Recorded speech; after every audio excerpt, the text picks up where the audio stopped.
ನಮಸ್ಕಾರ ಎಲ್ರಿಗೂ, ಹೇಗಿದ್ದೀರಾ? ನಾನು ನಿಮ್ಮ ಸುಜಾತ ಮಲ್ನಾಡ್.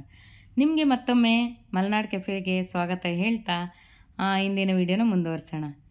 ನಮ್ಮ ಮನೇಲಿ ಗಣೇಶ ಹಬ್ಬ ತುಂಬ ಚೆನ್ನಾಗಿ ಮಾಡಿದ್ದೀವಿ. ನಿಮ್ಮ ಮನೇಲೂ ಹೇಗೆ ಮಾಡಿದ್ದೀರಂತ ನನಗೆ ತಿಳಿಸಿ. ನಾವು ಕೂಡ ನಮ್ಮ ಪ್ರೀತಿಯ ಗಣೇಶನ ಗೌರಿ ಹಬ್ಬದ ದಿನವೇ ಗೌರಮ್ಮನು ಗಣೇಶನು ತಂದ್ವಿ. ನಮಗೆ ಗಣೇಶ ಮಾಡಿಕೊಟ್ಟವರು ಇವರೇ, ನಮ್ಮ ಸ್ನೇಹಿತರು ನಿಖಿತಾ ಅಂತೇಳಿ. ಹಾಗೆಯೇ ಅವ್ರ ಮಗ ನನಗೆ ಪುಟ್ಟ ಒಂದು ಇಲಿನೂ ಕೂಡ ಅವ್ನು ಮಾಡಿಕೊಟ್ಟಿದ್ದ, ತುಂಬ ಚೆನ್ನಾಗಿ ಮಾಡಿಕೊಟ್ಟಿದ್ದ. ಹಾಗೆಯೇ ಅವರು ತುಂಬ ವಿಧವಾದ ಗಣೇಶ ಮೂರ್ತಿಗಳನ್ನೆಲ್ಲ ಮಾಡ್ತಾರೆ. ಬರೀ ಮಣ್ಣಿನ ಗಣೇಶನೇ ಮಾಡ್ತಾರೆ ಅವರು, POP ಎಲ್ಲ ಮಾಡೋದಿಲ್ಲ. ಪುಟ್ಟ ಗಣೇಶ ಮಾಡ್ತಾರೆ, ದೊಡ್ಡ ಗಣೇಶ ಮಾಡ್ತಾರೆ. ನಾವು ಏನು ಅಳತೆಗೆ ಹೇಳ್ತೀವೋ ಅಷ್ಟೇ ಅಳತೆಗೆ ಅವರು ಗಣೇಶನ ಮಾಡಿಕೊಡ್ತಾರೆ. ಒಂದಕ್ಕಿಂತ ಒಂದು ಸುಂದರವಾಗಿತ್ತು ಗಣೇಶ, ನೋಡೋದಕ್ಕೆ ಅದ್ಭುತವಾಗಿತ್ತು. ಗಣಪತಿ ಬಪ್ಪ ಮಂಗಳ ಮೂರ್ತಿ ಎಲ್ಲರಿಗೂ ಒಳ್ಳೇದಾಗ್ಲಿ. ಹ್ಯಾಪಿ ಗೌರಿ ಗಣಪತಿ. ಒಳ್ಳೇದಾಗ್ಲಿಪ್ಪ. ಹಬ್ಬ ಅಂದರೆ ಗೊತ್ತಲ್ಲ ಎಷ್ಟು ಗಡಿಬಿಡಿ ಇರುತ್ತೆ, ಎಷ್ಟು ಕೆಲಸ ಇರುತ್ತೆ ಅಂತೇಳಿ. ನನಗೆ ಮಕ್ಕಳು ಎಲ್ಲ ಈ ರೀತಿಯಾಗಿ ಕೆಲಸ ಮಾಡೋದ್ರಲ್ಲಿ ಸಹಾಯ ಮಾಡಿಕೊಟ್ರು. ಹಬ್ಬ ಅಂದರೆ ಗೊತ್ತಲ್ವ, ಮನೆ ತುಂಬ ಮಾವಿನ ತೋರಣ, ಹೂವು ಎಲ್ಲ ಹರಡ್ಕೊಂಡಿರ್ತೀವಿ. ಹಾಗೆಯೇ ಸಂಜೆನೇ ಗಣಪತಿಗೆ ಬೇಕಾದ ಮಂಟಪಕ್ಕೆ ಸ್ವಲ್ಪ ತಯಾರು ಮಾಡಿಟ್ವಿ. ಹಾಗೆ ಬೆಳಗ್ಗೆ ಎಷ್ಟೇ ಗಡಿಬಿಡಿಲಿ ನಾವು ಅಡುಗೆ ಶುರು ಮಾಡಬೇಕೆಂದ್ರು ಒಲೆಗೆ ಪೂಜೆ ಮಾಡಿದೆ. ಖಂಡಿತವಾಗ್ಲೂ ನಾವು ಅಡುಗೆ ಪೂಜೆ ಯಾವುದು ಪ್ರಾರಂಭ ಮಾಡೋದೇ ಇಲ್ಲ. ಸಾಮಾನ್ಯವಾಗಿ ಗೌರಿ ಹಬ್ಬದ ದಿನ ತವ್ರ ಮನೆಯಿಂದ ಬಾಗಿನ ಬರೋದು ಅದು ಎಲ್ಲ ಕಡೆಯೂ ಸರ್ವೇ ಸಾಮಾನ್ಯ ಆಗಿರುತ್ತೆ. ಆದರೆ ಈ ಸಲ ಒಂದು ವಿಶೇಷ ಅಂದರೆ ನನ್ನ ಸ್ನೇಹಿತೆ ಕುಲೇಶ್ವರಿ ಪಾಂಡೆ ನನಗೆ ಬಾಗಿನವನ್ನು ತಂದುಕೊಟ್ಟಿದ್ರು. ತುಂಬಾ ಖುಷಿಯಾಯಿತು. ಸ್ನೇಹಿತೆ ತಂದುಕೊಡೋದು ಅಪರೂಪ ಅಲ್ವಾ, ಅಕ್ಕ ತಂಗಿಯರು ತಂದುಕೊಡ್ತಾರೆ, ಇಲ್ಲ ತವ್ರ ಮನೆಯಿಂದನೇ ಹೆಚ್ಚಾಗಿ ಬರುತ್ತೆ. ತುಂಬಾ ಖುಷಿಯಾಯಿತು ಅವರು ತಂದುಕೊಟ್ಟಿರೋವಂಥದ್ದು ಬಾಗಿನ.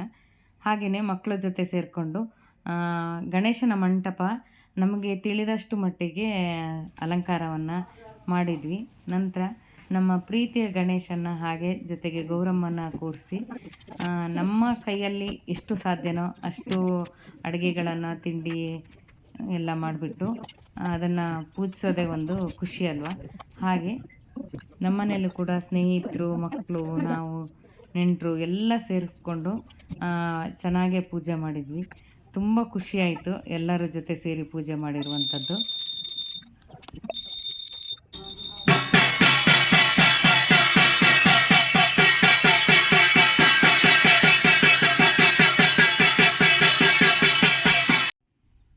ಪೂಜೆ ಆದ ನಂತರ ಎಲ್ಲರೂ ಮಂಗಳಾರತಿ ತಗೊಂಡು ಆನಂತರ ನಡೆಯುವಂಥದ್ದೇ ನಾವು ಗೌರಿ ಪೂಜೆಯಲ್ಲಿ ಇದು ಗೌರಿ ದಾರ ಅಂತ ಇಟ್ಕೊಂಡಿರ್ತೀವಿ.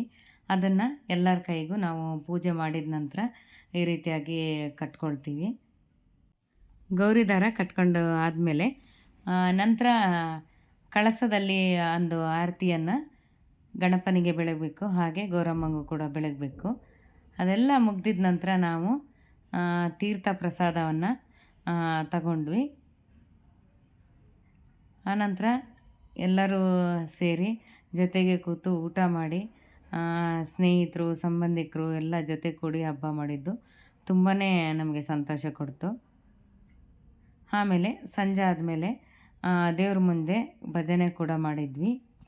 ಶ್ರೀ ಗಣರಾಯ ಹೇ ಗಣರಾಯ, ಶ್ರೀ ಗಣರಾಯ ಹೇ ಗಣರಾಯ, ಗಣಪತಿ ಬಪ್ಪ ಮೋರಿಯ.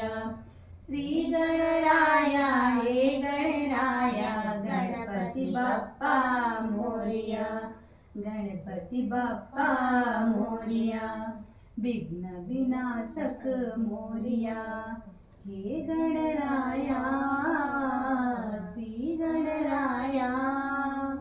ನಮ್ಮನೇಲಿ ಈ ರೀತಿಯಾಗಿ ಗಣೇಶ ಹಬ್ಬ ಮಾಡಿದ್ವಿ. ನಿಮ್ಮ ಮನೇಲಿ ಹೇಗೆ ಮಾಡಿದ್ರಿ ಅಂತ ತಿಳಿಸಿ ಅಂತ ಹೇಳ್ತಾ ಮುಂದಿನ ವಿಡಿಯೋದಲ್ಲಿ ಸಿಗ್ತೀನಿ ನಿಮಗೆ. ಹೋಗಿ ಬರಲಾ? ನಮಸ್ಕಾರ.